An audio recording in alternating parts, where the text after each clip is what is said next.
সেবার তারানাথের সঙ্গে তার গ্রামের বাড়িতে যাওয়ার সুযোগ হয়েছিল আমার। এর আগে একবার এই অভিজ্ঞতার সাক্ষী হয়েছিলাম, তবে সেবার আমি ও কিশোরী দুজনেই চলে গিয়েছিলাম তার গ্রামে, তাকে না জানিয়ে, এক প্রকার চমকে দেওয়ার জন্য। কিন্তু এবার যে সময়ের ঘটনা বলছি তা হয়েছিল কিশোরীর অবর্তমান। এক কথায় বেদি কিশোরী সেই সময় গিয়েছিল তার গ্রামের বাড়িতে কিছু কাজের জন্য। কলকাতায় মারদাঙ্গা চলছে, পরিবেশ একেবারে উত্তপ্ত দেখে অনেকেই শহর ছেড়ে তখন গ্রাম ঘেঁষা হয়ে পড়ছিল বলাই বাহুল্য।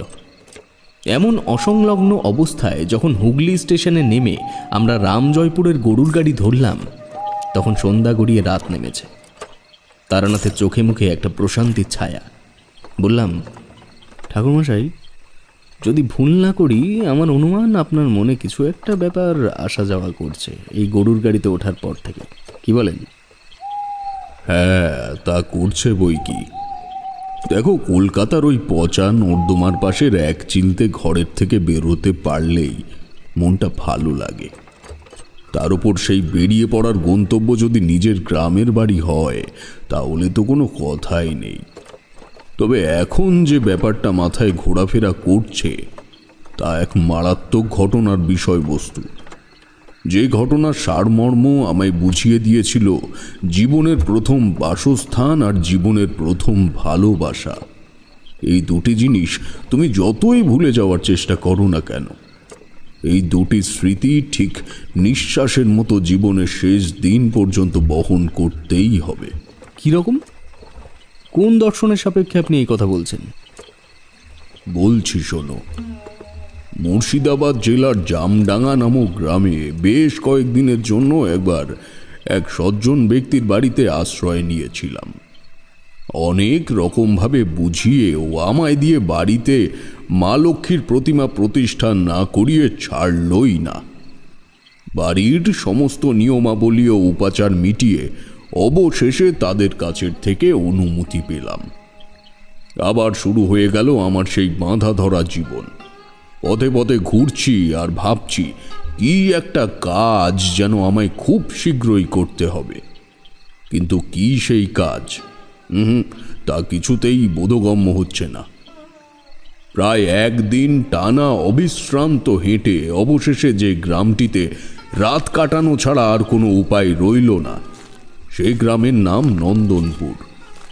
তবে অস্বাভাবিক ঘটনা ও দৃশ্যপট আমার পিছু ছাড়ে না বলে কিনা জানি না, গ্রামের সীমানায় পৌঁছনো মাত্রই লক্ষ্য করলাম একটি মোটা শিরীষ গাছের নিচে একটা লোক উপুর হয়ে শুয়ে আছে।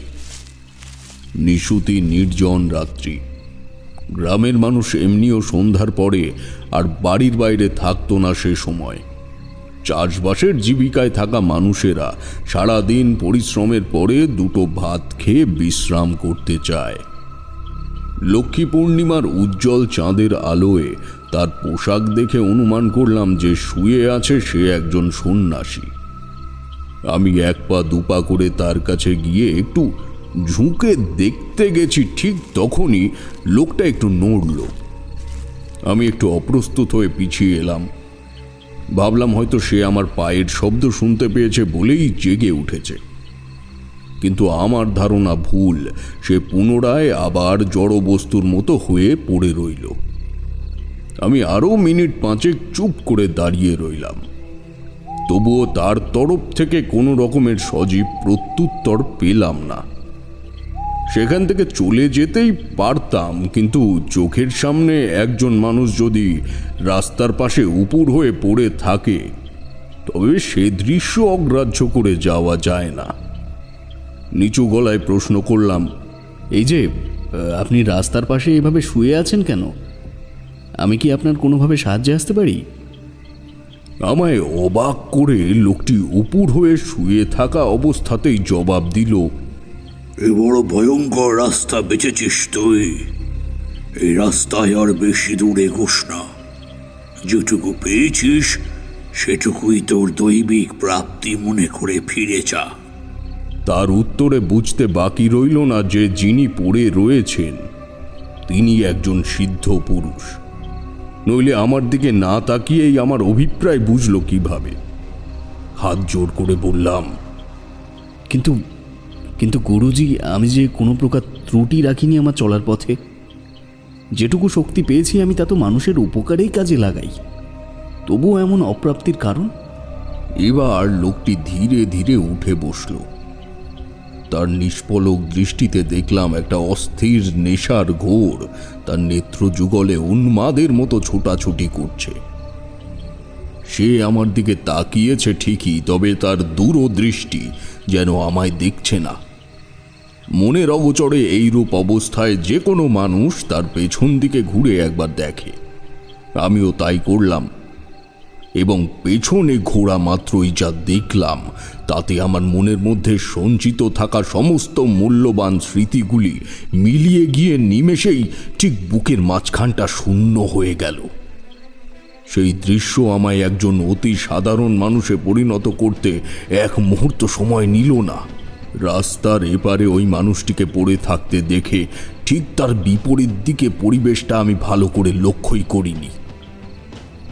সেদিকে তাকিয়ে দেখি এক নীল রঙের আলোক রেখাকে কেন্দ্র করে একজন গৌর বর্ণা বিচিত্র বস্ত্রধারী রমণী নৃত্য পরিবেশন করছে। ইতিমধ্যে তার ভয়ঙ্কর রূপ লাবণ্যে ত্রিভুবন মোহিত করে ফেলেছে সেই নারী মূর্তি। তার দৃষ্টি অনুসরণ করে আমি নিশ্চিত হলাম সে তাকিয়ে আছে আমার পেছনে থাকা অপরিচিত ওই অজ্ঞাত লোকটির দিকে। নানাবিধ অলঙ্কারে সুশোভিত এবং নূপুর ও রত্ন নির্মিত কুণ্ডলে পরিমণ্ডিতা রমণী ধীর পায়ে লোকটির দিকে এগিয়ে আসতে শুরু করল।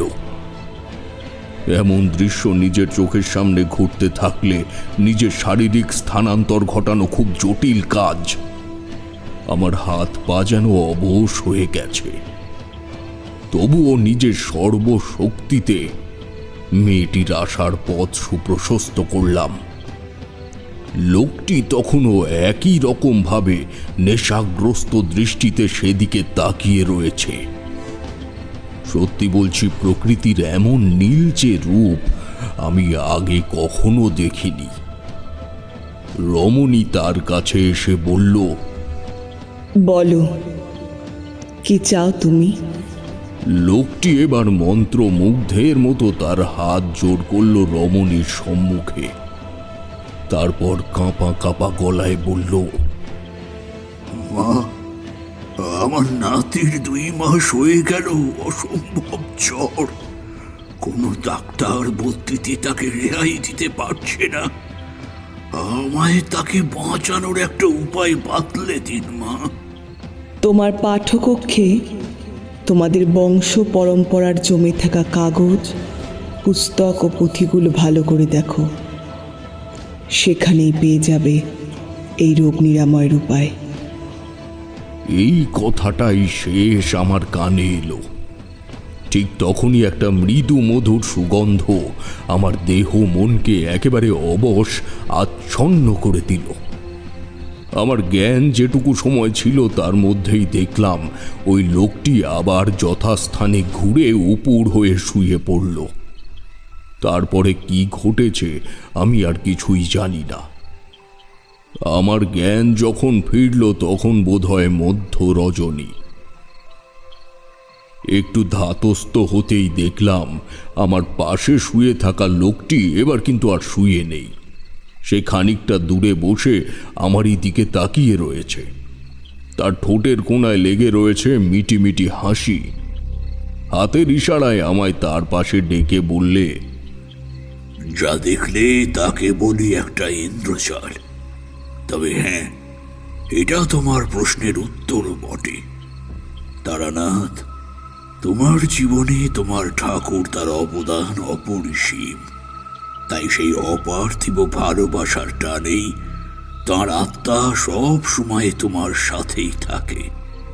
মনে রেখো, সে কিন্তু চায় না যে তুমি সম্পূর্ণ গৃহত্যাগী হও। এভাবেই সে নিজের ভাই কেদারনাথ চক্রবর্তীকে হারিয়েছে। তোমাদের বংশের উপরে ব্রহ্মচর্যের যোগ আছে জানি, কিছু করার নেই। তবে এই শেকল বা রীতি ভাঙতে পারো কেবল তোমরাই। তোমার ঠাকুর তার আত্মা তোমায় সব সময় বৈষয়িক জীবনের দিকে টানবে, তবে তোমার এই সাধন জীবনের পক্ষে ওই ঘরের প্রতি টান ব্যাপারটা একেবারেই শুভ ফলদায়ক নয়। এতে মৃত্যু পর্যন্ত হতে পারে তোমার। সে কারণেই বলছি, তুমি ফিরে যাও। যেটুকু যা অর্জন করেছ তা দিয়ে তোমার জীবন অনাহারে কাটবে না। কথাটা শুনে আমার খারাপ লেগেছিল ঠিকই, তবে এই ভালোবাসার মোহ কাটাতে না পারাটা যে আমায় ধীরে ধীরে ঘরের দিকে নিয়ে যাচ্ছে তা আমি বেশ বুঝতে পারছিলাম কয়েকদিন যাবৎ। হাত জোর করে বললাম, গুরুজি, আমায় এই মায়াজাল থেকে বের হওয়ার উপায় বাতলে দিন। আমি গৃহত্যাগী হয়েছি উচ্চ মার্গে সিদ্ধি লাভ করবার আশায়। আমি ঈশ্বরের সান্নিধ্য চাই গুরুজি। আমায় মুক্ত করে দিন গুরুজি, কিছু একটা করুন যাতে আমি মুক্তি পাই এই মহচ্ছন্ন অবস্থা থেকে। দয়া করুন আমার উপর গুরুজি, আপনি দয়া করুন। সাধু আমার ঘাড়ে আলতোভাবে তার একটি হাত রাখল, তারপর নিচু গলায় বলল, তুমি পারবে না তারানাথ। ভালোবাসার মানুষকে অস্বীকার করার ক্ষমতা খুব কম মানুষেরই থাকে, আর যারা এই খুব কম সংখ্যক মানুষদের মধ্যে পড়ে তারাই তো সর্বজ্ঞ। সে যে কোনো মানুষের ভূত ভবিষ্যৎ মুহূর্তের মধ্যে বর্ণনা করতে পারে, এবং শুধু তাই নয়, সেই বর্ণনায় নির্দিষ্ট ব্যক্তির বর্তমান মনের অবস্থা নিখুঁতভাবে ব্যক্ত করা যায়। এই যেমন এখন তোমার মনের মধ্যে আমায় কোনো একটা প্রশ্ন করার বাসনা জেগে উঠেছে। সেই প্রশ্নটা কি সেটাও আমি আগের থেকে বুঝতে পারছি। শোনো, তার সংক্ষিপ্ত বর্ণনা হলো, তুমি জানতে চাইছো আমার জীবনে কি তেমন কেউই নেই যার প্রতি আমার প্রেমের উদয় হয়নি, তাই তো?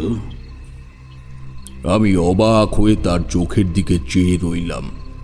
সে কিছুক্ষণ রহস্য মাখা চোখে আমার দিকে তাকিয়ে থেকে তারপর মৃদু হেসে আবার বলতে শুরু করলো, সাধনা হলো জীবনের এক অতি বিচিত্র অধ্যায়। এখানে অনেক কিছুই ঘটে বা ঘটে যায়, যার সম্বন্ধে কোনো সম্মুখ ধারণা বা জ্ঞান দিয়ে সীমানা নির্ধারণ করা অসম্ভব।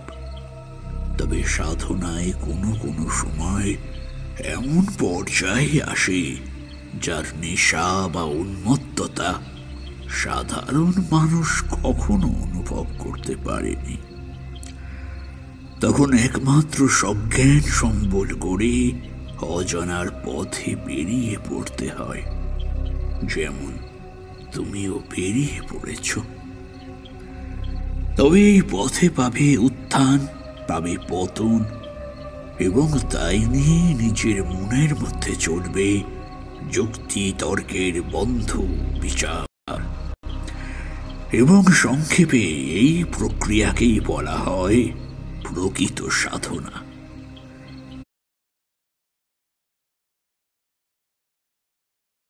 আর এই পথে তুমি তো একা নও তারানাথ। তারানাথ, তোমার ঋণাত্মক সাধন সঙ্গিনীর প্রাপ্তি ঘটেছে মধুসুন্দরী দেবীর রূপে। এত অল্প সময়ের মধ্যেই পঞ্চমুণ্ডীর আসনে উপনিবেশ এবং দেবীর দর্শন এ মোটেও সুদূর প্রসারী তন্ত্র জীবনের লক্ষণ নয়। সে দেবীর ক্ষমতা এতটাই যে সে তোমায় কখনো সিদ্ধ পুরুষ হতে দেবে না। কারণ সাধকের সিদ্ধি একবার সম্পূর্ণ হয়ে গেলে সে মধুসুন্দর দেবীকে মনে রাখার বিন্দু প্রয়োজন মনে করবে না। কিন্তু যে দেবীকে তুমি মন দিয়েছ আর তোমার সাধন জীবনের যে স্তরে দিয়েছ, তাতে তোমার দুর্বল ব্যক্তিত্বের প্রমাণ পেয়েছে দেবী। মধুসুন্দরী দেবী দানবী, তিনি মোটেই মানবী নন। তাহলে বুঝতে পারছো কোন সম্পর্কের মায়াজালে তুমি অজান্তেই পা রেখেছ। কথাগুলি শুনে স্থাণুর মতো আমি তার দিকে চেয়ে রইলাম। সত্যিই তো, যেই ভয়টা আমি পেয়েছিলাম, সাধুর কথায় সেই সম্ভাবনাটাই পরিণতি পেল। মধুসুন্দরী দেবীর সঙ্গে বরাকর নদীর তীরে ওই দিনগুলি কাটানোর পর থেকে আমি নিজের প্রত্যয়ের প্রতি অনেক দুর্বল হয়ে পড়েছিলাম। আসলে একটা সাধারণ তান্ত্রিকের পক্ষে দেবী রূপ দর্শন করবার জন্যে যে অসাধ্য সাধন করতে হয়, সত্যিই আমি তার কোনো কিছুই করিনি। তা না করে একজন সিদ্ধ পুরুষের চোখে ফাঁকি দিয়ে তারই পঞ্চমুণ্ডির আসনে উপনিবেশ করেছিলাম। আর সেই রাতেই হয় আমার দেবীর সঙ্গে প্রথম সাক্ষাৎ।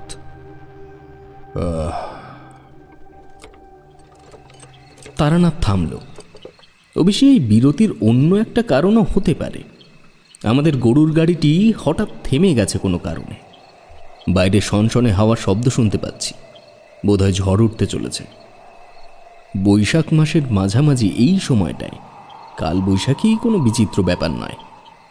গাড়োয়ান গাড়ির পেছনের দিকে এসে আমার দিকে হাসি মুখে চেয়ে বললে, বাবু, আপনি যেখানে বসেছেন ওখানে দেখুন একটা চটের বস্তা আছে। আকাশের যা অবস্থা, ঝড় বৃষ্টি হবে রোজ এই সময় কম বেশি প্রতিদিন হচ্ছে। ওই একটা চটের বস্তা আছে দেখুন, ওটা আমার একটু লাগবে। বৃষ্টি হলেই ওটা মাথায় দিয়ে বসতে হয়। এদিক ওদিক তাকিয়ে অবশেষে গাড়োয়ানের মাথায় দেওয়ার বস্তাটি নিজের আসন রূপেই আবিষ্কার করে একটু লজ্জিতই হলাম। গাড়োয়ান বস্তা নিয়ে চলে যাওয়ার পর আমি তারানাথকে বললাম, ঠাকুমশাই, তারপর কি হলো? মানে আপনি কি করে এগোলেন তারপর আপনার সাধন জীবনে? মানে আমি বলতে চাইছি, এই যে মধুসুন্দরী দেবীর আবির্ভাবের ফলে আপনার তন্ত্র জীবনে এমন বিপর্যয় নেমে এলো, আপনি এর বিপরীতে কোনো পদক্ষেপ নেননি? তারানাথ মুখ নিচু করে বসেছিল। আমার প্রশ্নে ধীরে ধীরে মাথা তুলে বলল, সেই কারণেই তো এই গল্প তোমায় বলছি। মনে রেখো, সকল প্রাপ্তির একটা নির্দিষ্ট সময় থাকে, কিন্তু সেই সময়কালের আগেই যদি নির্দিষ্ট বস্তুর প্রাপ্তি ঘটে তবে তা মানুষের জীবনে ভয়ঙ্কর অভিজ্ঞতা রেখে যায়। আমার জীবনের এই ঘটনাটি তারই জীবন্ত উদাহরণ। ঠাকুমশাই, বলুন না সেই অভিজ্ঞতার কথা। গাড়োয়ান বললে, ঝড় বৃষ্টি আসন্ন। এই গ্রাম্য মেঠো পথে বৃষ্টি বাদলার মধ্যে এই কাহিনীটা আমার মনে এক অন্যরকম ছাপ রাখতে চলেছে, আমার বিশ্বাস। সোজা কথায়, আমার মতো পাকা শ্রোতারা গল্প শুনবার জন্য এমনই পরিবেশের অপেক্ষা করে তা তো আপনি জানেন। গাড়োয়ান আবার ধীরে ধীরে গাড়ি গড়াতে শুরু করেছে। তারানাথ বোধহয় কাহিনীটি মনে মনে সাজানোর কাজে ব্যস্ত ছিল, কিন্তু আমার প্রস্তাবে হঠাৎ করেই আমার দিকে ভ্রুকুটি করে চাইল। তারপর বলল, গল্প সে জিনিস আমি বলতে জানি না। আমি কেবল পারি আমার জীবনের বাস্তব অভিজ্ঞতাগুলিকে পরিস্থিতি ও আলোচনার নিরিখে তোমাদের সামনে তুলে ধরতে। কাজেই যদি গল্প শুনতে হয় তবে সে বিষয়ে আমার কোনো অভিজ্ঞতা নেই। নিজের অজান্তেই তারানাথের মনকে ঈষৎ ক্ষুণ্ণ করে ফেলেছি, তা বেশ বুঝতে পারলাম। বললাম, না মানে আসলে ঠাকুরমশাই, সঠিক উপমার অভাবে হঠাৎ করে গল্প শব্দটা বেরিয়ে গেছে মুখের থেকে। যদি আপনার জীবনের কাহিনীগুলি সত্যিই নিছক গল্প মনে করতাম তবে কি আর এই রামজয়পুরে যাওয়ার উদ্দেশ্যে আপনার সঙ্গী হওয়ার লোভটা আমায় পেয়ে বসতো? আমার অধ্যত্ত ক্ষমা করুন ঠাকুরমশাই। বলুন ঠাকুরমশাই, তারপর কি হলো? তারানাথ চোখ বুজে কয়েক মুহূর্ত কিছু একটা ভাবল, তারপর বলল, আচ্ছা বেশ, শোনো, একটু কান দুটো সজাগ রাখবে। একেতেই নির্জন রাত্রি। আমি চাই না আমার এই ঘটনা তুমি ব্যতীত আর কেউ জানুক। কাজেই যাতে গাড়োয়ানের শ্রবণ সীমা পর্যন্ত আমার কণ্ঠ না পৌঁছয় আমি সেভাবেই বলবো। প্রয়োজনে একটু এগিয়ে এসো এদিকটায়। আমি তাই করলাম। বুঝলাম এই কাহিনী এখানে কেবল আমি আছি বলেই তারানাথ বলতে চলেছে, নইলে কিশোরীর উপস্থিতি থাকলে সে নিশ্চয়ই অন্যভাবে বিষয়টাকে ঘুরিয়ে দিত। তারানাথ একটা পাসিং শোয়ে অগ্নিসংযোগ করে বলতে শুরু করল, তখন আমার বয়স কত হবে? এই 25 কি 26 বছর। সেই সময় আমি অপরিণত বুদ্ধিসম্পন্ন নির্বোধ এক যুবক মাত্র, কিন্তু শরীরে রাগ ও জেদের বিন্দুমাত্র অভাব ছিল না। সাধুর কথা শুনে মনের মধ্যে তীব্র এক জেদের উদয় হলো। মনে মনে ঠিক করে নিলাম এই মধুসুন্দরী দেবীর প্রেমের মায়াজাল থেকে আমায় যেভাবেই হোক মুক্তি পেতেই হবে, এবং সেই পথ আমায় সাধুই দেখাবেন। তাকে সবিনয়ে বললাম, গুরুজি, আমায় এই মর্মান্তিক প্রণয়ের হাতের থেকে রক্ষা করুন। এর জন্য যা করতে হয় আমি তা করতে রাজি। একবার আমায় প্রায়শ্চিত্ত করবার সুযোগ করে দিন। আমার কথা শুনে সাধুজি খানিক চুপ করে রইল, তারপর বলল, দেখো তারানাথ, তোমার কপালে ও শরীরে তন্ত্র সাধনার সমস্ত লক্ষণ বর্তমান, তাই এই কথাগুলো আমি তোমাকে বলছি। যদি তুমি এই পর্যায়ে চলতে থাকো তাহলেও কিছু উচ্চ মার্গের সাধু সঙ্গ পাবে, কিন্তু তোমার উচ্চ পর্যায়ে সিদ্ধি লাভ হবে না। তবে এখন যে কার্য তুমি করতে চাইছো তা সম্পূর্ণ তোমার নিয়তির বিপরীতে। কাজেই আমি তোমায় পথ বাতলে দিলেও সফলতার কোনো নিশ্চয়তা আমি তোমায় দিতে পারবো না। এবার বলো, তুমি কি রাজি? প্রথমেই যা বললাম, একজন গৃহত্যাগী উচ্চ মার্গের তন্ত্র সাধক হওয়াই ছিল আমার প্রধান লক্ষ্য, এবং সেই মুহূর্তে আমার ওই প্রত্যয় আমাকে তীব্রভাবে বিদ্রূপ জানাচ্ছিল। আমি দৃঢ় স্বরে বললাম, আমি রাজি গুরুজি, আপনি বলুন আমায় কি করতে হবে। বেশ, শোনো তবে। প্রেমের মৃত্যু শুধু প্রেম দিয়েই সম্ভব, আর তোমার প্রেমের স্রষ্টা যখন একজন দেবী, সেই অর্থে তাকে সরাতে গেলে তোমাকে অন্য এক দেবীকে নিজের প্রেমিকা হিসেবে ধারণ করতে হবে। আমি স্তম্ভিত হয়ে গেলাম এই প্রস্তাবে। কৌতূহলী দৃষ্টিতে সাধুর দিকে চেয়ে বললাম, গুরুজি, কি সেই দেবী?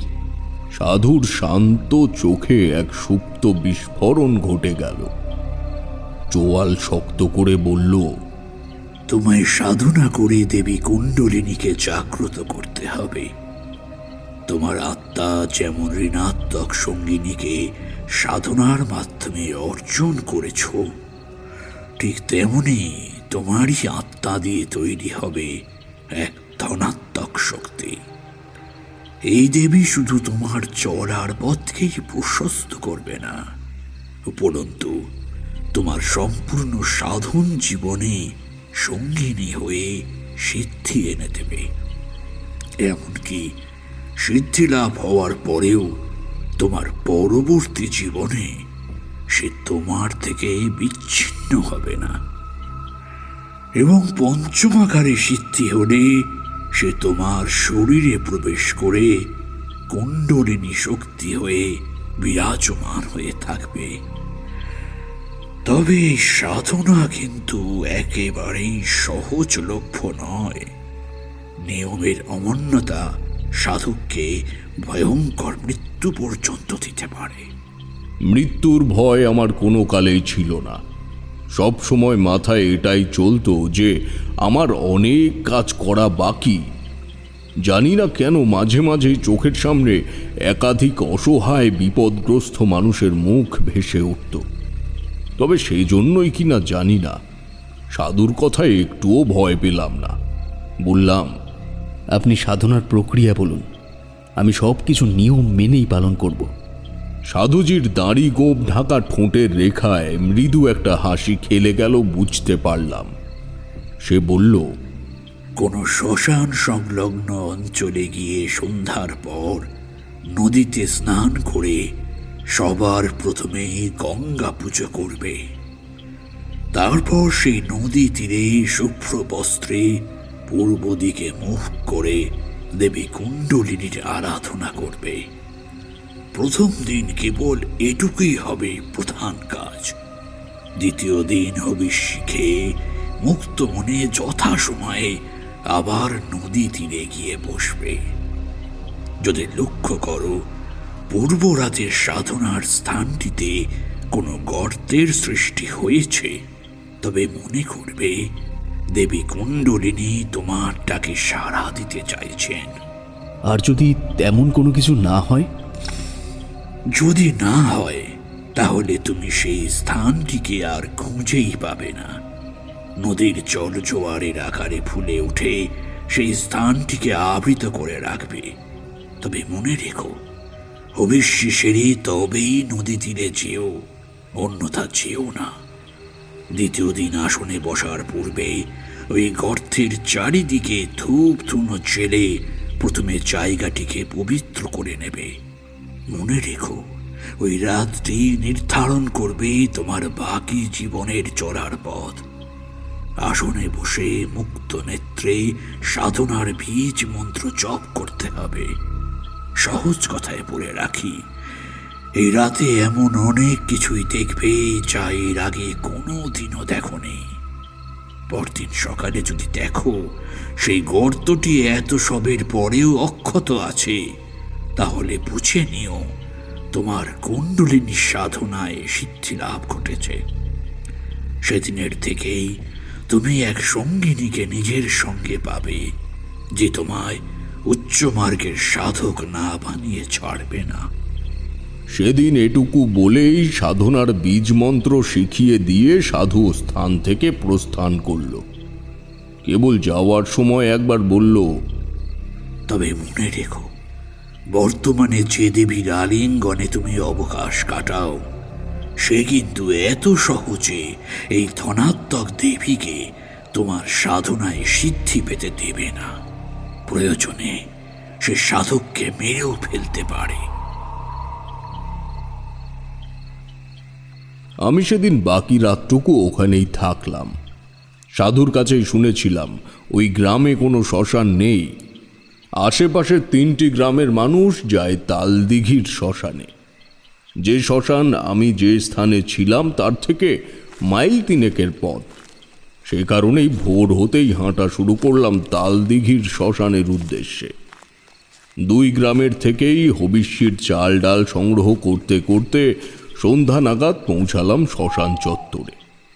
আমার ভবঘুরে জীবনে বহু শ্মশানে আমি রাত কাটিয়েছি, তবে এরকম জায়গা আমি আগে কখনো দেখিনি।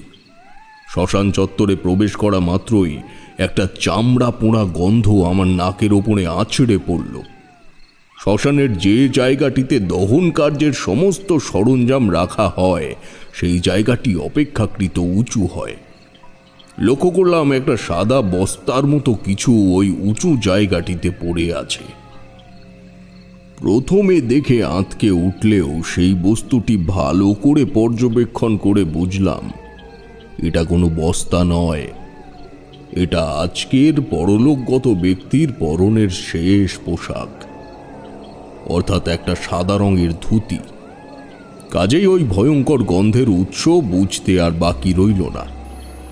ওই বেদি বরাবর সোজা তাকিয়ে দেখি তখনও এই মানুষটির চিতা, অর্থাৎ যার পোশাক পরে আছে, সেটি সম্পূর্ণ নেভেনি। কয়েকটি পোড়া কাঠের শেষ অংশ নিজেদের সম্পূর্ণ অস্তিত্ব বিলীন করবার জন্যে মরিয়া হয়ে লেগে রয়েছে। এতক্ষণ পর্যন্ত সব ঠিকই ছিল, কিন্তু এবার শরীরটা ধীরে ধীরে ক্রমশ ভারী হতে শুরু করল। ওই পোড়া কাঠগুলির দিকে তাকিয়েছিলাম এক দৃষ্টিতে। হঠাৎ যেন মনে হলো সেগুলি সহজাতভাবে জ্বলছে না। নিভে আসা কাঠে ফুঁ দিলে সেগুলি যেমন মাঝে মাঝে লাল হয়ে ওঠে, ঠিক তেমনি ওই পোড়া কাঠগুলো কিছু সময় পর পর উজ্জ্বল হয়ে উঠছে। যদি ব্যাপারটা সত্যি হয় তবে যে ব্যক্তি ফুঁ দিচ্ছে সে কোথায়? পূর্ণিমার আকাশ মেঘযুক্ত হলেও যেটুকু দেখা যাচ্ছে তা কিন্তু যথেষ্ট। আমি ধীর পায়ে ওই কাঠগুলিকে লক্ষ্য করে এগোলাম। কিছুটা এগোতেই পায়ের তলায় ভেজা ভেজা একটা অনুভূতির স্পর্শ পেলাম।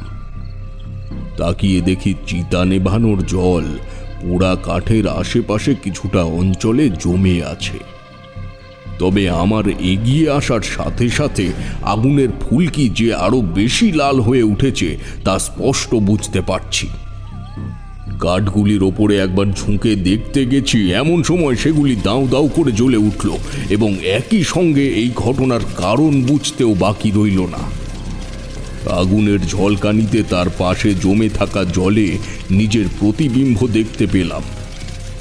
সেই প্রতিবিম্বে আমি কিন্তু শুধু সেখানে একা নই, স্পষ্ট দেখতে পেলাম আমার কাঁধে বসে কাঠগুলির উদ্দেশ্যে ফুঁ দিয়ে চলেছে একটি আধপোড়া মহিলা।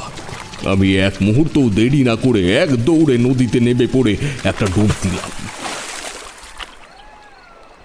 কুণ্ডলিনী সাধনার আগের থেকেই এমন উপদ্রব শুরু হয়ে যাবে সেটা ওই সাধু আমায় আগে বলেননি। কোমর জলে দাঁড়িয়ে মরা চাঁদের আলোয় নিজের প্রতিবিম্ব দেখবার চেষ্টা করলাম আবার, কিন্তু এবার নিজের কালো ছায়ামূর্তি ছাড়া অন্য কিছুই দেখতে পেলাম না। লক্ষ্মী পুজোর পরপর গ্রাম বাংলার দিকে বেশ ঠান্ডা ঠান্ডা একটা ভাব পড়ে যায়। ভেজা গায়ে সনসনে হাওয়ায় শরীরটা কেঁপে উঠল কয়েকবার। নদী তীরের এই অঞ্চলটি ছাড়া আশেপাশে যতদূর চোখ যায় পুরোটাই হোগলা সহ বড় বড় আগাছার জঙ্গল। আমি ভেজা গায়ে হাঁটু জলে দাঁড়িয়ে গঙ্গা পুজো সারলাম। সদ্য পাতং সংহন্তি সদ্য দুঃখ বিনাশিনী সুখদা মুখ্যদা গঙ্গা গঙ্গৈব পরমাগতি ওং ধয়দ গঙ্গাং শুক্লবর্ণাং নানালঙ্কার। পূর্ণিমার চাঁদের আলো তখন প্রায় ম্লান হয়ে এসেছে। নদীর ওপারে কোনো অজানা গ্রামের ওপর একটা তীব্র বিদ্যুতের ঝলক খেলে গেল। আমি প্রাথমিক প্রক্রিয়া সেরে দুটো ধূপ জেলে পদ্মাসনে বসে পড়লাম।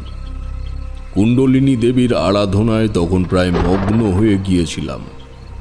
এমন সময় কানে এলো মরা পোড়াতে আসার অর্থাৎ শেষকৃত্যের ধ্বনি।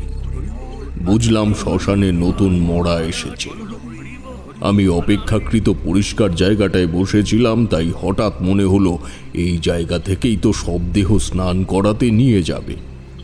এমন সময় যদি তারা দেখে যে একটা লোক নদীতে যাওয়ার পথের ওপর বসে ধ্যান করছে, তাহলে তারা ঝামেলা সৃষ্টি করতে পারে। ধ্বনি ধীরে ধীরে আমার দিকে এগিয়ে আসছে দেখে যেই উঠে দাঁড়িয়েছি, এমন সময় হঠাৎ সব কেমন শান্ত হয়ে গেল। চারিদিকে তাকিয়ে দেখলাম কই, কোথাও তো কিছুই নেই। পুরো শ্মশান চত্বর সম্পূর্ণ জনশূন্য।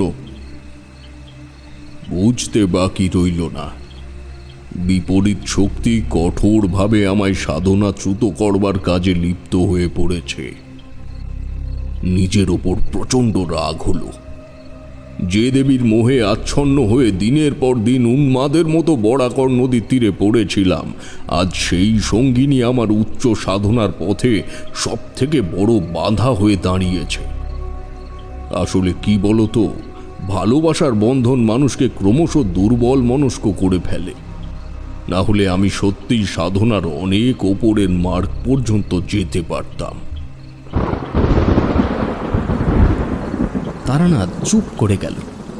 ওর ঝাপসা হয়ে আসা চোখের সামনে যে ওই অপার্থিব সুন্দর দেবীর কোমল রূপ আবার ভেসে উঠেছে, তা তার এক দৃষ্টিতে ছইয়ের থেকে বাইরের দিকে তাকিয়ে থাকা পর্যবেক্ষণ করা দেখলেই বোঝা যায়। গাড়োয়ানের কথা মতো বাইরে বৃষ্টি শুরু হয়েছে ঝমঝম করে। প্রকৃতি গরমে দগদগে অবস্থার পরে বৃষ্টির শীতলতা পেতে একেবারে যেন নিস্তব্ধ হয়ে রাতে ঘুমিয়ে প্রস্তুতি নিচ্ছে। আমি বাইরের দিকের থেকে একবার চোখ বুলিয়ে এনে তারানাথকে বললাম, ঠাকুরমশাই, তাহলে এরপর কি হলো? এই সাধনায় আপনার সিদ্ধিলাভ হয়নি? তারানাথ অন্য মনস্ক হয়ে পড়েছিল। আমার কথায় সে প্রকৃতিস্থ হলো, বলল, হ্যাঁ হয়েছে, তবে এই সাধনায় সিদ্ধি লাভ করতে আমায় যে অভিজ্ঞতার শিকার হতে হয়েছে তার বর্ণনা হয়তো অতটা নিপুণভাবে আমি করতে পারবো না। এমনিতেই এই কাহিনী তোমার কাছে বলতে আমার খুব সংকোচ বোধ হচ্ছে, তবে শুরু যখন করেছি তখন শেষটাও শোনো। তারানাথ একবার কর্মরত গাড়োয়ানের দিকে তাকিয়ে আবার বলতে শুরু করল, এই রাতে পুনরায় আবার আগের জায়গায় বসে দেবী কুণ্ডলিনীর আরাধনা শুরু করলাম। সারা রাত নির্বিঘ্নে সাধনা চললেও ভোরের দিকে আমার একবার মনে হলো পেছনে ঝোপের ভেতর থেকে চাপা স্বরে কোনো একটা মেয়ে মনে হয় কাঁদছে। সে কান্নায় যন্ত্রণা নয়, কেমন যেন একটা বায়নার সুর জড়িয়ে আছে। আরো কঠোরভাবে দেবী কুণ্ডলিনী সাধনায় মনোনিবেশ করলাম। আমি সব সাধনার মতো ভয়ঙ্কর সাধনায় বসেছি, সে অভিজ্ঞতার থেকেই বলছি। কুণ্ডলিনী সাধনায় একজন সাধকের সাথে যেরূপ অলৌকিকতার খেলা চলে তা সব সাধনার থেকে অনেক ভয়ঙ্কর। ভোরের আলো ফোটার সাথে সাথে আমি আরাধনার আসন ছেড়ে উঠে পড়লাম। মনের জড়তা কাটাবার জন্য একবার পেছনের জঙ্গলটার কাছে গেলাম। দেখি একটা ছোট হলুদ রঙের ছেঁড়া জামা আর কিছু বালিশ কাঁথার ছেঁড়া অংশ ছাড়া সেখানে আর অন্য কিছুই নেই। একটা কুকুর সেই কাপড়ের টুকরোগুলিকে নিয়ে টানাটানি করছে। আমি আবার শ্মশানের দিকটায় চলে এলাম। কয়েকটা শুকনো কাঠ জোগাড় করে একটা গর্ত করে মাটির সরা চাপিয়ে দিলাম তার উপরে। তারপর আগুন জেলে ভিক্ষে হিসেবে জোগাড় করে আনা চাল ধুয়ে ছেড়ে দিলাম ফুটন্ত জলে। হবিষ্যি খেয়ে আমায় আবার নদী তীরে যেতে বলেছিল সাধু। সে এও বলেছিল যে যদি হবিষ্যি খেয়ে পুনরায় সাধনার স্থানে ফিরে গিয়ে দেখি কোনো রকমের গর্তের সৃষ্টি হয়েছে, তাহলে বুঝে নিতে হবে দেবী কুণ্ডলিনী আমার আরাধনায় তুষ্ট হয়েছেন। আমি ওনার কথা মতো সমস্ত কথা মেনে দ্রুত পায়ে আবার ফিরে গেলাম নদীর তীরে। দেখি আমার সাধনার স্থলের থেকে কিছুটা দূরে একটা জটা জুটোধারী সাধু গোছের লোক দাঁড়িয়ে আছে। আকস্মিকভাবে ওই অজ্ঞাত মানুষটির উপস্থিতি আমার মনের ভেতরে কিঞ্চিৎ ভয়ের সৃষ্টি করল। কারণ নদী তীরে এই সময় কেউ এলে আমি তো তাকে দেখতে পেতাম। শ্মশান চত্বর থেকে একটাই স্থায়ী সরু মাটির তৈরি পথ নদী তীর পর্যন্ত গেছে। তবে ইনি এলেন কোথার থেকে? পরক্ষণে মনে হলো লোকটি আমার ওই সাধনা স্থলটির দিকেই বোধহয় তাকিয়ে আছে। আমি সেখানে পৌঁছালাম এবং দেখলাম সাধুর কথা মতো আমার কাল রাতে বসা আসনের সম্মুখে প্রায় 1 হাত গভীরতা সম্পন্ন একটা গর্তের সৃষ্টি হয়েছে। মনটা প্রসন্ন হয়ে উঠল। পূর্ব দিকে একটা প্রণাম করে আমি আগন্তুকের দিকে তাকালাম। তারানাথ, তুই জানিস তুই কি করতে চলেছিস? কণ্ঠটা আমার খুব পরিচিত, কিন্তু এই দাঁড়ি গোঁফে আবৃত মুখটা আমি আগে কখনো দেখিনি। সন্দিগ্ধ দৃষ্টিতে তার দিকে তাকিয়ে প্রশ্ন করলাম, আপনি কি? বৃদ্ধ আমায় অবাক করে মৃদু হেসে জবাব দিল, চিনতে পারলি না আমায়? এই বাঁকা হাসিটায় আমার মনে সাড়া পড়ে গেল। উনি আর কেউ নন, এই মানুষটি আমার ভবঘুরে জীবনের প্রথম অনুপ্রেরণা, আমার ঠাকুরদা। ঠিক এমন সময় আমার খুব কাছেই একটা কাক ডেকে উঠল আর আমি ঘুম থেকে জেগে উঠলাম। দেখি একটি নয় 2-2টো কাক সরার উপরে বসে খুঁটে খুঁটে ভাত খাচ্ছে আর নিজেদের মধ্যে ঝগড়া করে চলেছে। আমি বুঝলাম আমি হবিষ্যির ভাত বসিয়ে ঘুমিয়ে পড়েছিলাম। এতক্ষণ যা দেখলাম সবটাই স্বপ্ন। তান্ত্রিকের জীবনটা বড়ই কঠিন, বুঝলে। পথে ঘাটে বেড়াতে বেড়াতে পরিবেশের অনেক অবৈষম্যমূলক কাজগুলিকে নিজের জীবনের সঙ্গে জুড়ে নিতে হয়। সরাটা হাতে নিয়ে নিয়ম রক্ষার জন্য অল্প 2-1 দানা মুখে দিলাম। কিছুক্ষণ পর শ্মশান চত্বরে 2-1 জন লোক জড়ো হলো। তারা নিজেদের মধ্যে কিছু আলোচনা করছে, কিন্তু সে আলোচনার বিষয়বস্তু কি তা শুনতে পেলাম না। পরক্ষণেই তাদের মধ্যে একজন অন্য একজনের হাত ধরে টেনে নদী তীরের দিকে নিয়ে যেতে শুরু করলো। আমি আর এক মুহূর্তও দেরি করলাম না, দ্রুত পায়ে নিজের আরাধনার ফলাফল নিশ্চিত করবার জন্য এগিয়ে গেলাম। বলা যায় না, তারা যদি সেখানে কোনো গর্ত হয়েছে দেখে সেটিকে মাটি দিয়ে বুঝিয়ে দিতে পারে। গিয়ে দেখি জায়গাটায় কেবল একটা গর্ত নয়, আমার আসন সংলগ্ন বেশ খানিকটা জায়গা ধসে গিয়ে নদীর জলতল স্পর্শ করেছে। যে লোক দুটি আমার আগে আগে এলো, তাদের আলোচনার বিষয়বস্তু যে কি এবার আর বুঝতে অসুবিধা হলো না। মাটি থেকে প্রায় এক মানুষ একটা ফাটলের সৃষ্টি হয়েছে সেখানে। ওই লোক দুটি তার ধারে দাঁড়িয়েই গর্তের গভীরতা পর্যবেক্ষণ করবার চেষ্টা করছে। আমি এগিয়ে যেতেই তাদের মধ্যে একজন বললে, দেখুন না মশাই, কি অদ্ভুত ব্যাপার। কাল বিকেলেই শ্মশানে মরা পুড়িয়ে গেলাম, তখন সব ঠিকঠাক ছিল। রাতারাতি কেমন ধস নেমেছে দেখুন। আমি কোনো কালেই অভিনয় জিনিসটা করতে অভ্যস্ত নই, তাই অবাক দৃষ্টিতে একবার নির্দিষ্ট গর্তটির দিকে চাইলাম, কিন্তু কিছু বললাম না। লোকটি তার সঙ্গীকে বলল, ভাই, হরেন্দার মেয়েটা সত্যি ছোট থেকে ভুগিয়েছে, তার সাথে মরার পরেও কেমন একটা কাণ্ড করে গেল দেখো। শোনো, সবাইকে খবর দাও, এরপর এখানে সৎকার হওয়ার পর সবাইকে গঙ্গানগর ঘাটে যেতে হবে, কারণ এখানে আর কেউ নেমে স্নান করতে পারবে না। বলে লোক দুটি সেখানের থেকে চলে গেল। আমি তখন মনে মনে রাতের সাধনার প্রস্তুতি নিচ্ছি। এমন সময় দেখলাম জনাদশেক লোক একটা বাচ্চা মেয়েকে নিয়ে শ্মশান চত্বরে পৌঁছেছে। তাদের মধ্যে একজনের হাতে একটা বালিশ আর একটা হলুদ রঙের জামা। বিদ্যুতের মতো মনে পড়ে গেল, এই জিনিসগুলোই তো আজ ভোরবেলায় আমি দেখেছি। সংকোচ কাটাতে ওই ঝোপের কাছে গিয়ে দেখি ভোরবেলায় দেখা একটা জিনিসও সেখানে নেই। অর্থাৎ আমায় সম্পূর্ণভাবে কালচক্রে বেঁধে ফেলেছে আমার ঋণাত্মক শক্তি। আর এই বিরাট ফাটলের সৃষ্টি হয়েছে দুই প্রকার সাধন সঙ্গিনীর সংঘর্ষের ফলে। মধুসুন্দরী দেবী বলেছিলেন, আমি অন্য নারীকে স্পর্শ করলে তিনি আর আমায় দেখা দেবেন না। মোহমুগ্ধ হয়ে তখন তার কথায় সম্মতি দিয়েছিলাম ঠিকই, কিন্তু তার আসল চারিত্রিক বৈশিষ্ট্য হলো এই, তিনি কোনো মতেই চাইছেন না আমি অন্য কোনো দেবীকে নিজের সাধন সঙ্গিনী করে আরো শক্তিশালী হয়ে উঠি। কারণ এই সিদ্ধি লাভ তার ও আমার মাঝের সম্পর্ককে আমার কাছেই অনেক তুচ্ছ করে দেবে। কারণ একজন সিদ্ধিপ্রাপ্ত তান্ত্রিক সমস্ত সাংসারিক, বৈষয়িক এবং কামরৌপিক শক্তির ঊর্ধ্বে। তিনি চাইছেন না যে তার প্রতি আমার অমোঘ আকর্ষণ নিমেষেই মিলিয়ে যাক। সন্ধ্যার মধ্যে সমস্ত উপকরণ জোগাড় করে আবার নদী তীরে গিয়ে উপস্থিত হলাম। জিনিসপত্র রেখে নদীতে নামার মতন একটা জায়গা দেখে জলে নেমে পড়লাম। পরিবেশে আলো আধারের দ্বন্দ্ব লেগে রয়েছে। ঘন ঘাস বনের ফাঁকে ফাঁকে জোনাকিরা জল জল করে প্রমাণ দিচ্ছে যে আমি কেবল সেখানে একা নই।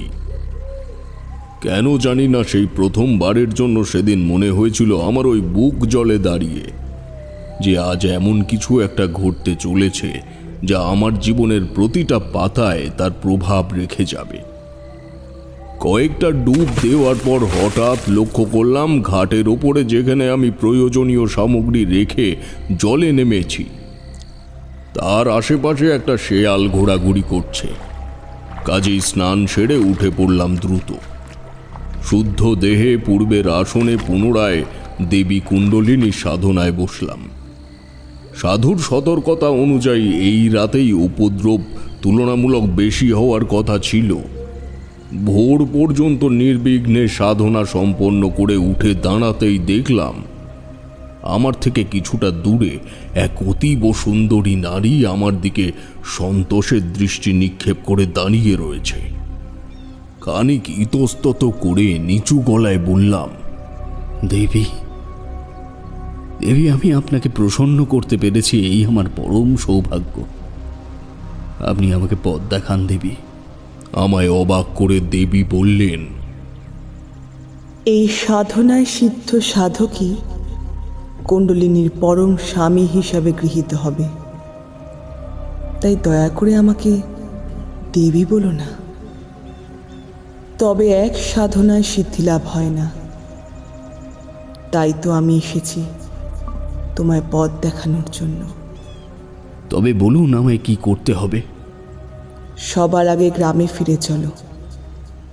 তোমার বন্ধু বীরজাভূষণের খুব বিপদ, তার যে তোমাকে খুব প্রয়োজন। মন্ত্রমুগ্ধের মতো তার নির্দেশ পালন করলাম। প্রতিটা মুহূর্তে নিজের শরীরের মধ্যে অনুভব করলাম একটা বিচিত্র অনুভূতি। আমি স্পষ্ট বুঝতে পারছিলাম যে দেবী আমার সাথে সাথেই আছেন। সাধুর কথা অনুযায়ী সে আমার অন্তরের অন্তলূপ থেকে আমার সাধন সঙ্গিনী রূপে আমায় পথ দেখাতে থাকলো। সত্যি বলতে কি, নিষ্ঠুর সময়ে আমার মন থেকে মধুসুন্দরীর স্মৃতি ধীরে ধীরে মুছে যেতে থাকলো। তালদিঘির শ্মশান থেকে বাড়ি ফিরছি, সে তো আর একদিনের ব্যাপার নয়। সারাদিন হাঁটি আর সন্ধ্যার পর কোনো গৃহস্থের বাড়িতে আসেনি। আর শুধু তাই নয়, কেউ না দেখতে পেলেও আমি তো তার উপস্থিতি প্রত্যক্ষ করি। তাকে কি আর শ্মশানে বাজারে রেখে দিতে পারি? সত্যি বলতে একটা দায়িত্ববোধ জন্মে গিয়েছিল খুব অল্প সময়েই। কিন্তু আসলেই কি সমস্তটা এতটা স্বাভাবিক চলছিল? এত সহজেই কি কোনো দেবী তার অহংকার বর্জন করতে পারে? মধুসুন্দরী দেবী যে সবটায় নজর রেখে চলেছেন তা আমার সুদূরতম চিন্তাতেও আসেনি তখন।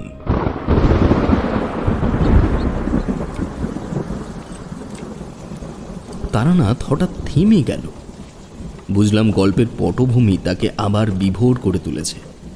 বললাম, থামলেন কেন ঠাকুরমশাই, বলুন। এমন কাহিনী আপনার মুখে আগে কখনো শুনিনি। দয়া করে মনে কোনো সংকোচ না রেখেই বলুন। এর থেকে যে কতটা জ্ঞান লাভ হচ্ছে তা আপনাকে বলে বোঝাতে পারবো না। তারানাথের অবস্থা দেখে বুঝলাম সে মানসিকভাবে খুব দুর্বল হয়ে পড়েছে হঠাৎ। এই কাহিনী যে সত্যিই খুব অসহনীয় তার বলার অপেক্ষা রাখে না। তারানাথ তার চোখের ওপরে দুই হাত একবার বুলিয়ে নিয়ে আবার বলতে শুরু করল। দিনটা আমার স্পষ্ট মনে আছে। 17ই আশ্বিন, বৃহস্পতিবার। রামজয়পুর গ্রামে গিয়ে পৌঁছালাম। আর 21শে আশ্বিন সোমবার ছিল বীরজাভূষণের কাকার মেয়ের বিয়ে। তবে সে কথা জানতে পেরেছিলাম আমি বাড়িতে যাওয়ার পরেই। আমার সাধন সঙ্গিনীর কথা অনুযায়ী বীরজার নাকি খুব বিপদ। তাই দেরি না করে সেদিন সন্ধ্যাবেলাতেই তাদের বাড়িতে গেলাম। ওই বাড়ির সীমানায় পা রাখা মাত্রই আমি টের পেলাম বিপদের আশঙ্কা। এবং শুধু বিপদের আশঙ্কাই নয়, আমি এও বুঝতে পারলাম এই বাড়িতে খুব শীঘ্রই স্বজন বিয়োগ ঘটতে চলেছে। বাড়িটির প্রাঙ্গণে আমায় দাঁড়িয়ে থাকতে দেখে এক অল্প বয়সী মেয়ে আমার দিকে এগিয়ে এলো। তৎক্ষণাৎ আমার কানের কাছে ফিসফিস করে আমার সাধন সঙ্গিনী বলে দিল, এই মেয়েটি দুদিনের মধ্যেই মারা যাবে, এর মৃত্যু যোগ স্পষ্ট। কথাটা শুনে আমি একটু কেঁপে উঠলাম। তবু নিজের চেহারায় কোনো ব্যস্ততার প্রকাশ না ঘটিয়ে মেয়েটিকে প্রশ্ন করলাম, মা, বীরজাভূষণ কি বাড়িতে আছে? মেয়েটি শান্ত গলায় বলল, হ্যাঁ, আপনি বসুন, আমি দাদাকে গিয়ে ডেকে আনছি। বলে সেই মেয়েটি আমায় একটি মাদুর পেতে বসতে দিয়ে ভেতর বাড়ির দিকে চলে গেল। খানিক বাদে বীরজা এসে আমায় খানিকক্ষণ ভালোভাবে দেখে বলল, তুই তারানাথ না? নিজের অজান্তেই বেদনায় আমার দুই হাত উঠে এলো। বললাম, হ্যাঁ ভাই, তুই ঠিক চিনেছিস। বীরজা আমায় বুকে জড়িয়ে ধরে বলল, তুই তো একদম ঠিক সময় এসেছিস ভাই। সোমবার আমার কাকার মেয়ের বিয়ে। কাকা মারা যাওয়ার পর মেয়েটা একেবারে অন্যরকম হয়ে গেছে রে। যাই হোক, বিয়ে হয়ে গেলে সব ঠিক হয়ে যাবে। শোন, তোর উপরে কিন্তু বেশ কিছু দায়িত্ব দেব। নিজেকে সংযত রেখে বললাম, তুই চিন্তা করিস না ভাই, এসেছি যখন দায়িত্ব তো নিতেই হবে। আচ্ছা দাঁড়া, আমি কিছু খাবারের বন্দোবস্ত করি। বলে সে চলে গেল। ওর মুখ দেখে সত্যিই কষ্টে বুকটা ফেটে যাচ্ছিল আমার। আমার স্কুলের সহপাঠী এই বীরজাভূষণ, তাকে কি করে বলি যে ভাই, তোর কাকার মেয়েটি আগামী 2 দিনের মধ্যেই মারা যাবে। ও জল বাতাসা নিয়ে ফিরে এলে বললাম, বীরজা, তোর কাকার মেয়ে কোথায়? কই তাকে ডাক একবার দেখি। আমার সন্দেহই ঠিক হলো। রান্নাঘরের পাশে দাঁড়িয়ে থাকা ওই মেয়েটিকেই বীরজা ডাকল।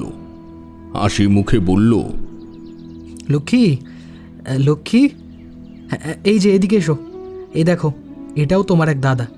আমরা ছোটবেলায় একসঙ্গে পঠন পাঠন করেছি। নাও প্রণাম করো। মেয়েটি আমার পায়ে হাত দিয়ে নমস্কার করে মাথা নিচু করে সেখানের থেকে চলে গেল। বুঝলাম কিছু একটা ব্যাপার ওই মেয়েটি গোপন করতে চাইছে। এই মৃত্যু যোগ একেবারেই স্বাভাবিক নয়। কিন্তু পরপর 3 বার কুণ্ডলিনী সাধনায় সিদ্ধি লাভ না করতে পারলে আমার সাধন সঙ্গিনী আমাকে সর্বজ্ঞ হওয়ার ক্ষমতা প্রদান করবেন না।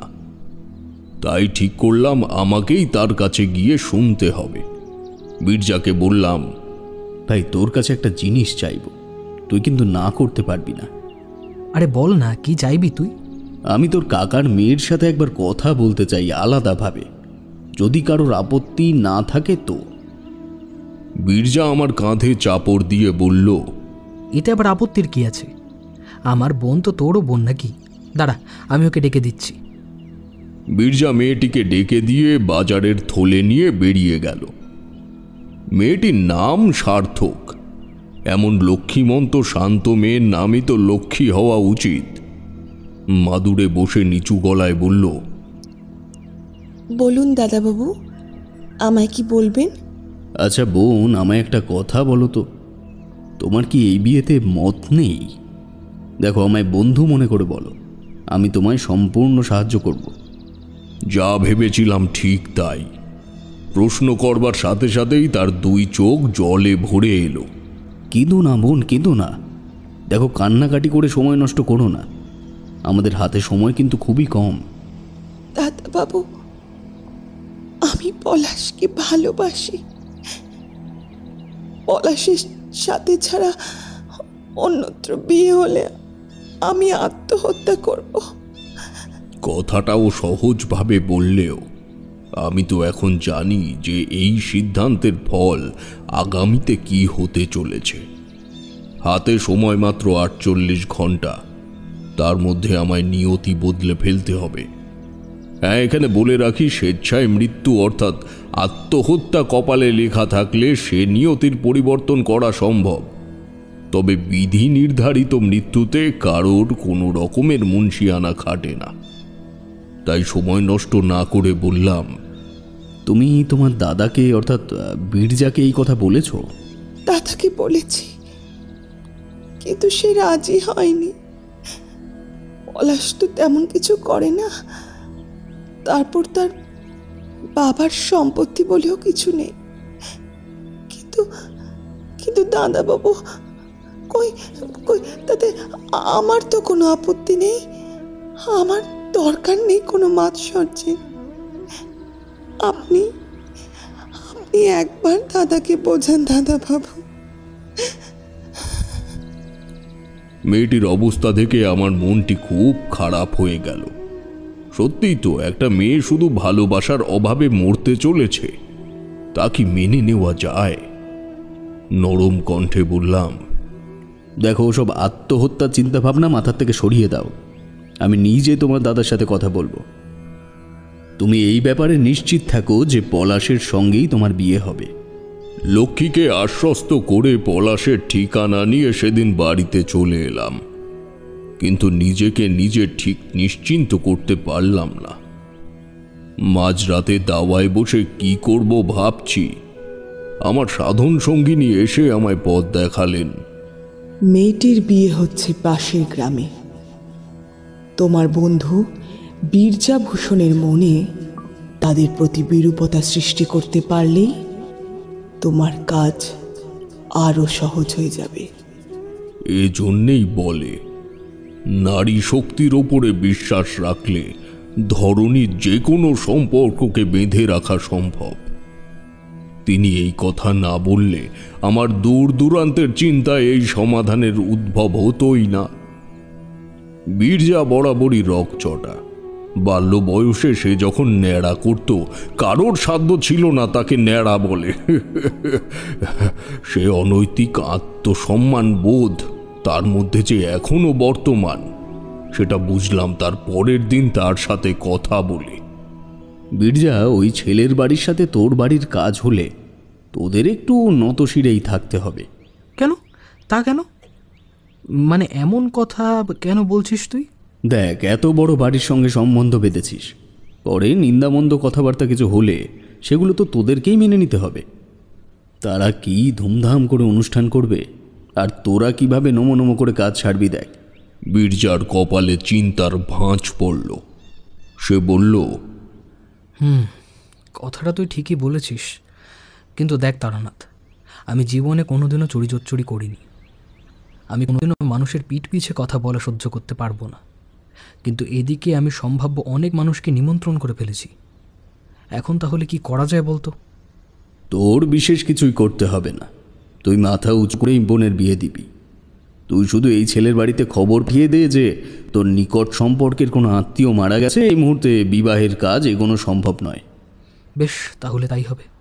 তাহলে তোমরাই ভেবে দেখো আমার ভবঘুরে জীবনে কি কি কাজ আমি করে বেরিয়েছি, কিন্তু এর ফলে যে বিপদ আমার জীবনে নেমে এলো তার ফল আমি আজও ভোগ করছি। তারানাথের মুখ ফ্যাকাশে হয়ে গেল। সত্যি বলতে এমন এমন রোমহর্ষক ঘটনা এই মানুষটির জীবনে ঘটেছে যে আমরা মন্ত্রমুগ্ধ হয়ে যাই। বেশ খানিকক্ষণ নীরবতার পর তারানাথ আবার বলতে শুরু করল। 21শে মে আশ্বিন, সকালবেলায় আমি পলাশের বাড়ির উদ্দেশ্যে আগে বেরিয়ে পড়লাম। সবে বাড়ির পাশের হাড়ুর দোকান পর্যন্ত এসেছি, এমন সময় নামলো তুমুল বৃষ্টি। কোনো মতে দোকানের ছোট চালাটার নিচে মাথা গুঁজে দাঁড়ালাম। ঘন্টার পর ঘন্টা কেটে গেল, কিন্তু সে বৃষ্টি থামবার কোনো আভাসই নেই। সব যেন ভেসে যাবে আজকে। পরিবেশের রূপ দেখলে মনে হয় যেন বিকেল পেরিয়ে সন্ধ্যা নামছে। আরও বেশ খানিকক্ষণ অপেক্ষা করবার পর যখন দেখলাম বৃষ্টি থামবার কোনো পূর্বাভাসই নেই, তখন ধুতিটা খাটো করে বেরিয়ে পড়লাম হাঁটু জল ঠেলতে ঠেলতে। রাস্তা বলে তখন আর কিছুই নেই, যেন অথই সমুদ্রের ওপরে হেঁটে চলেছি। ঘর বাড়িগুলো যেন কোনো ঐশ্বরিক মন্ত্র বলে জলের ওপরে ভেসে রয়েছে। রাস্তাঘাটে একটাও জনমানুষ নেই যার কাছে অপরিচিত ঠিকানাটা জেনে নেব। তবুও স্কুলের পাশের কোনো একটা বাড়ি যে পলাশের বাড়ি হবে সেই অনুমান করেই এগিয়ে চলেছি। আমাদের বাড়ির থেকে পশ্চিম দিক বরাবর গেলে রামজয়পুর স্কুলের পেছন দিকটায় যাওয়া যায়। কোনো রকমে যখন সেখানে গিয়ে পৌঁছালাম তখন বৃষ্টির তাণ্ডবটা আরও যেন কিছুটা বেড়ে গেল। এদিকটায় কোনো জনবসতি নেই। ছোটবেলার থেকেই দেখছি এখানে চাষ জমি ছিল। অন্য জায়গার থেকে এখানে জলের গভীরতা অপেক্ষাকৃত কম। হাঁটু জল থেকে জলস্তর কমে গিয়ে তখন পায়ের পাতা এসেছে। স্কুলের পাশে তাল গাছটা লক্ষ্য করে এগোচ্ছি, এমন সময় দেখলাম একটা মেয়ে জমিতে গোড়ালি ডুবানো জলের মধ্যে শুয়ে আছে। দেখা মাত্রই আমি থমকে গেলাম। আমায় স্তম্ভিত হয়ে দাঁড়িয়ে পড়তে দেখে মেয়েটি অবাক করে হেসে উঠল। আমার সাধন সঙ্গিনী আমার কানে কানে বলে গেল, এই শক্তিকে তুমি জাগ্রত করেছ, এটি তোমার ঋণাত্মক সঙ্গিনী। সামনের মেয়েটি উঠে দাঁড়ালো। ক্রুদ্ধ কণ্ঠে বললাম, চাও কি তুমি? আমার পথ আগলে দাঁড়িয়েছ কেন? মেয়েটি আমার দিকে এবার তাকালো। চোয়াল শক্ত হলো তার।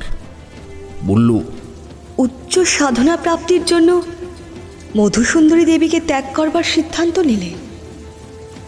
এদিকে বিদ্যাভূষণ যখন তার কাকার মেয়ের সুনিশ্চিত ভবিষ্যতের কথা চিন্তা করে এক ধনীর ছেলের সঙ্গে তার বিবাহ নিশ্চিত করল, তখন তাকে কেন বাধা দিচ্ছ?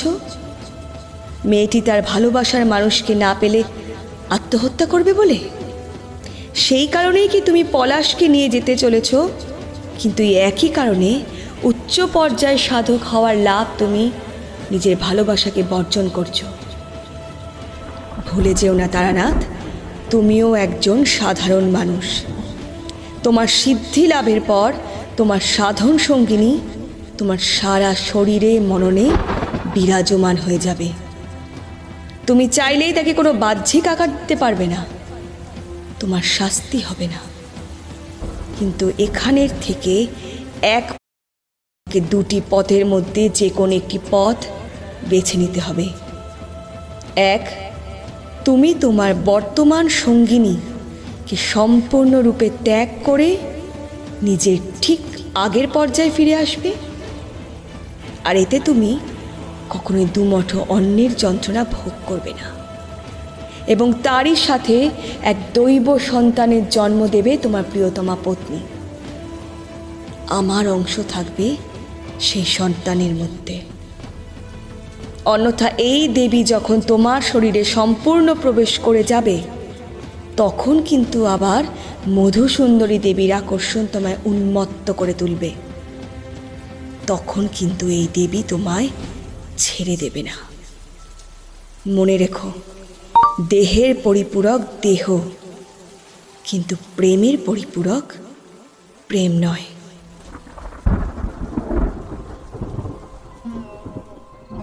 মধুসুন্দরী দেবীর কথাগুলো আজও আমার কানে বাজে। যাই হোক, বলাই বাহুল্য সেদিন আমি দেবীর কথা মতোই কাজ করেছিলাম। যতই যাই বলো না কেন, মননের নারী সামনে না এলেও শুধুমাত্র আড়াল থেকে তার কণ্ঠ শুনলেও মনের ভেতরটা মুগ্ধ হয়ে ওঠে। পলাশকে সেদিন নিয়ে এসেছিলাম বীরজার বাড়িতে। প্রথম প্রথম সকলে একটু নিমরাজি থাকলেও পরে সকলেই মেনে নেয় ওদের বিয়েটা। চলো, আজ আমার সঙ্গে যাচ্ছ তো রামজয়পুরে? তোমাকে সঙ্গে করে নিয়ে যাব লক্ষ্মীর শ্বশুর বাড়ি। সত্যি বলছেন ঠাকুরমশাই? আরে, আমার তো এখন থেকেই মনের মধ্যে কেমন উন্মাদনা বোধ হচ্ছে। তারানাথ মৃদু হেসে চুপ করে গেল। তারানাথের মুখে শোনা চরিত্রগুলিকে চোখের সামনে দেখতে পাওয়ার উত্তেজনাটা যে কতটা, সেটা কিভাবে আর ভাষায় লিখে বর্ণনা করি বলো। পরে তারানাথের মুখে জেনেছিলাম, যদিও সেটি অন্য একটি গল্পে, তা হল সত্যিই মধুসুন্দরী দেবীর আশীর্বাদ নিয়ে চারির জন্ম। এমনকি দেবী সেদিন ওই বৃষ্টির দিনে যে মেয়েটির রূপে তারানাথকে দেখা দিয়েছিল, চারিকে দেখতেও নাকি অনেকটাই তেমন। যাই হোক, পলাশের বাড়িতে গিয়েছিলাম তারানাথের সঙ্গে। এমনকি লক্ষ্মীকেও দেখলাম, এবং তাদের একমাত্র ছেলে বিল্টুকেও। তারানাথের মুখে যে মানুষগুলিকে যুবক যুবতী ভেবে কল্পনা করেছিলাম, এক রাতের পরেই যখন সেই মানুষগুলির সন্তান সহযোগে চোখের সামনে জীবন্ত রূপ নেয়, সে অপ্রস্তুত অবস্থা কী প্রকার হতে পারে বলুন তো আপনারা?